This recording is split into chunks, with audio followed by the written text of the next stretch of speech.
they were on our side. But I mean, a good movie.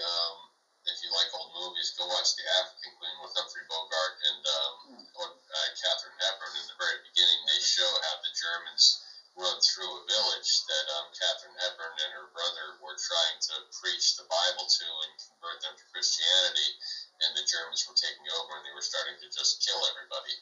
And that's kind of what was going on in that time period. And then the end of the movie, they bring the most powerful German ship into Lake Victoria there, and that's what Humphrey Bogart and Katharine Hepburn end up blowing up at the end. So that movie's kind of all about, the Germans in North Africa, and the Belgians having been there before that. And General Patton, he absolutely admired the Desert Fox.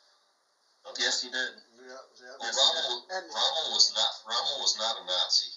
Right? That was one of the things.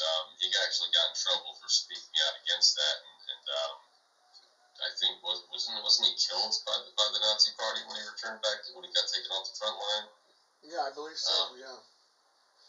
Yeah. The very few, which is very few guys went against Hitler back then, and he was one of the guys that actually kind of spoke up and got taken out because of it, from what I recall. Hey, are we recording now, or? We are not. We were just waiting for Justin to jump on. Oh yeah, Justin. Okay. This meeting is being recorded. So there's the fish. Oh yeah. Oh, there we go. Oh yeah. Some fish stories are true. Hey, just real quick. In 1976, I was Fort Hood, Texas, and at Fort Hood, Texas, I was with 2nd AD Hell on Wheels. And guess who was supervising 2nd AD Hell on Wheels? General Patton Jr., General Patton's son. Oh, wow. Yeah. And there was one time in formation, he came up and he stopped right in front of me, and he looked at my boots and he says, did you shine those with a Hershey bar? I was pouring down sweat. And then when I was out in the field, I got bitten by a spider, so my hand swelled up. So I was in the hospital, and here comes General Patton, and he's talking to all these people who got hurt in training. And I was telling the doctor, I said, get me out of here, because just like his father, he's going to wind up slapping the shit out of me.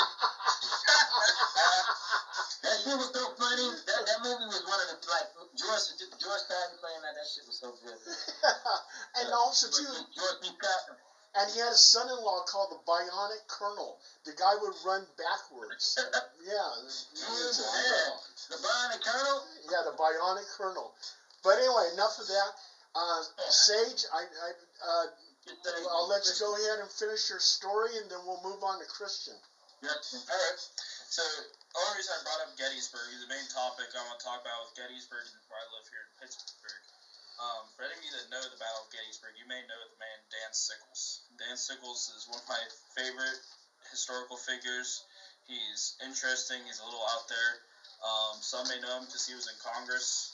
Some may know him as a lawyer. Some may know him as, just the Union Third Corps General of Gettysburg. But one funny thing about him is he's also the first person that's noted to get off of murder by plea of temporary insanity. Washington, D.C.